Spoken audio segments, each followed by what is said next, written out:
Olá, dando prosseguimento ao estudo do Livro dos Espíritos de Allan Kardec, nós estamos estudando a terceira parte deste livro, As Leis Morais. No momento, estamos estudando o capítulo 10 desta terceira parte, Lei de Liberdade, com o tema Fatalidade.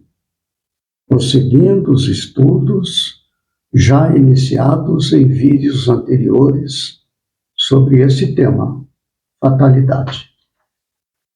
Neste vídeo vamos examinar 3 perguntas que Kardec formula aos espíritos, uma subpergunta e um comentário de Allan Kardec. Questão 859.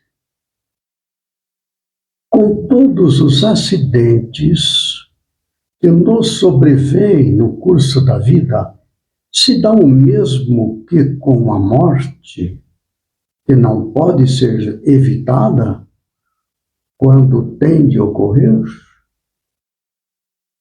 Resumindo muito a pergunta, é alguma coisa assim. Os acidentes são fatais? É fatal a ocorrência deste ou daquele acidente? Mais ou menos isso. Resposta. São de ordinário coisas muito insignificantes. Os acidentes, né? De sorte que vos podemos prevenir deles e fazer que os eviteis algumas vezes, dirigindo o vosso pensamento, pois nos desagradam os sofrimentos materiais. Isso, porém, nenhuma importância tem na vida que escolhestes. A fatalidade verdadeiramente só existe quanto ao momento em que deveis aparecer e desaparecer deste mundo. Olha só como a resposta é extraordinariamente objetiva. A fatalidade verdadeiramente só existe quanto ao momento em que deveis aparecer e desaparecer deste mundo. No momento da encarnação e no momento da desencarnação. Só isso é fatal. Prosseguindo, então, uma subpergunta derivada desta 859 é o seguinte: haverá fatos que forçosamente devem dar-se e que os espíritos não possam conjurar, embora o queiram? Vou repetir. Haverá fatos que forçosamente devam dar-se e que os espíritos não possam conjurar, evitar, embora o queiram? Resposta. Mas que tu viste e pressentiste quando no estado de espírito fizeste a tua escolha. Não creias, entretanto, que tudo o que sucede esteja escrito. Como costumam dizer, um acontecimento qualquer pode ser a consequência de um ato que praticaste por tua livre vontade, de tal sorte que, se não o houvesses praticado, o acontecimento não se teria dado. Imagina que queimas o dedo. Isso nada mais é senão o resultado da tua imprudência e efeito da matéria. Só as grandes dores, os fatos importantes e capazes de influir no moral, Deus os prevê, porque são úteis à tua depuração e à tua instrução. Veja como esta resposta é marcante, para que nós venhamos entender o que nós estamos fazendo aqui nesta terra, já que ela é passageira. Vivemos aí um período de tempo e acabamos morrendo, morre o corpo. Então, o que viemos fazer aqui? Eu vou repetir. só as grandes dores, só estas são programadas, previstas, só as grandes dores, os fatos importantes e capazes de influir no moral. Deus os prevê, porque são úteis à tua depuração e à tua instrução. Como nós já vimos, qual é o que movimenta a evolução? O avanço da inteligência e da moralidade. Para isso que estamos aqui. Questão 860.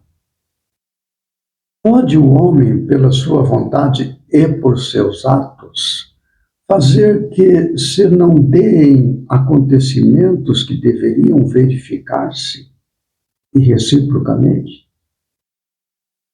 Pode o homem, pela sua vontade e pelos seus atos, fazer que não se deem acontecimentos, não ocorram acontecimentos que deveriam verificar-se e reciprocamente? Resposta. Então, pode o homem, pela sua vontade e pelos seus atos? Resposta. Pode-o, se essa aparente mudança na ordem dos fatos tiver cabimento na sequência da vida que ele escolheu.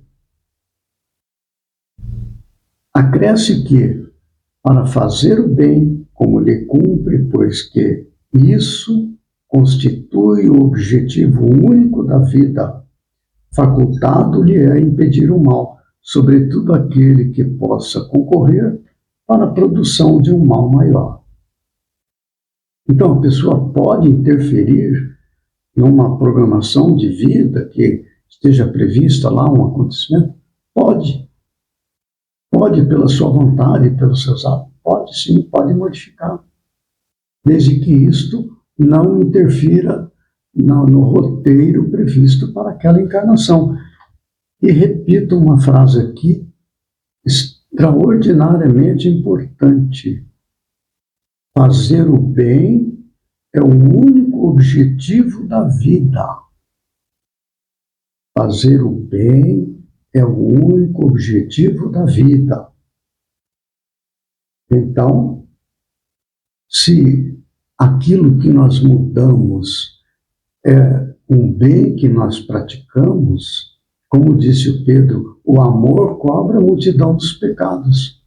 Ora, se eu faço o bem, estava previsto um acontecimento que me levasse a modificar meus atos para o bem, mas eu antecipo e faço aquele bem, não é necessário que eu passe por aquela prova, por aquele acontecimento previsto, porque eu já conquistei aquele avanço moral. Isso é muito interessante. Ele diz, eu vou repetir, fazer o bem é o objetivo único da vida, que é o avanço moral, né? É a inteligência que isto requer. Questão 861. Ao escolher a sua existência, o espírito daquele que comete um assassínio sabia que viria a ser assassino?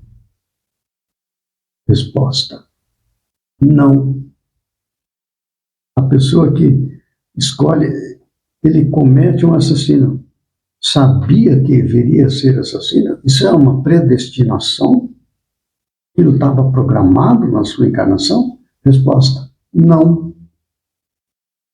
Escolhendo uma vida de lutas, sabe que terá ensejo de matar um de seus semelhantes, mas não sabe se o fará, visto que ao crime precederá quase sempre de sua parte deliberação de praticá-lo.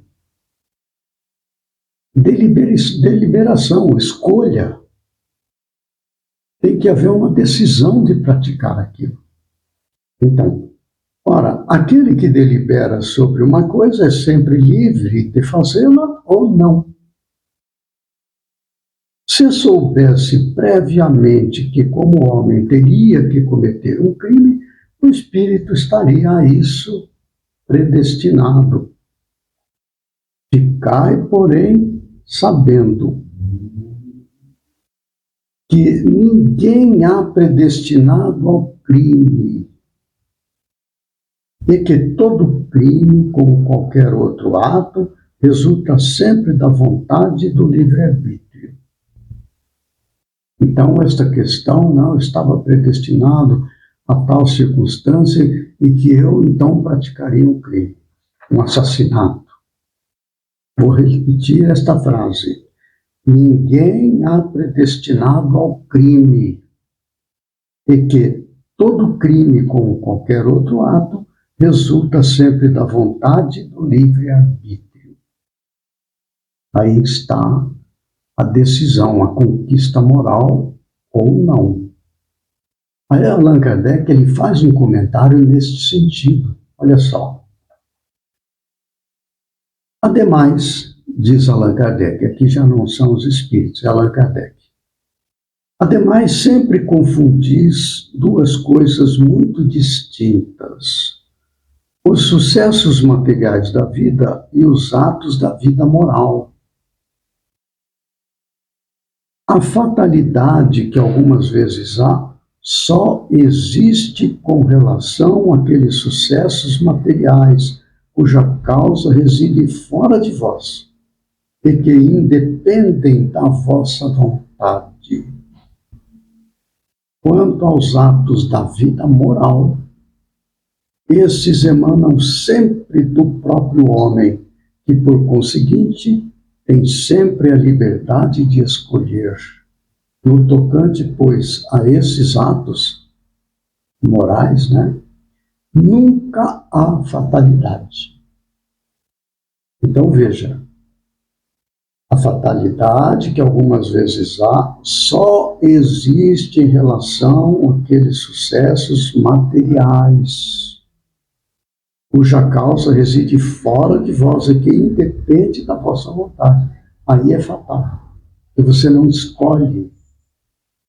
Quanto aos atos da vida moral, esses emanam sempre do próprio homem. O homem escolhe, sim ou não. Por conseguinte, tem sempre a liberdade de escolher. No tocante, pois, a esses atos, nunca há fatalidade. Fatalidade só sob aspectos da vida moral, como é o caso, por exemplo, da morte do corpo. É um aspecto material, o corpo é material. Mas da vida moral, vou cometer um assassinato, isso é da vida moral. Aí nós temos esse livre-arbítrio. Há o livre-arbítrio antes de encarnar, quando a gente programa o enfrentamento de tal e tal circunstâncias, que daí geram uma fatalidade na parte material da vida, não é? E há aquelas questões em que nós escolhemos quando estamos encarnados. Muito bem. No próximo vídeo, prosseguiremos ainda neste mesmo tema, fatalidade. Até lá, que Jesus nos ampare e fortaleça.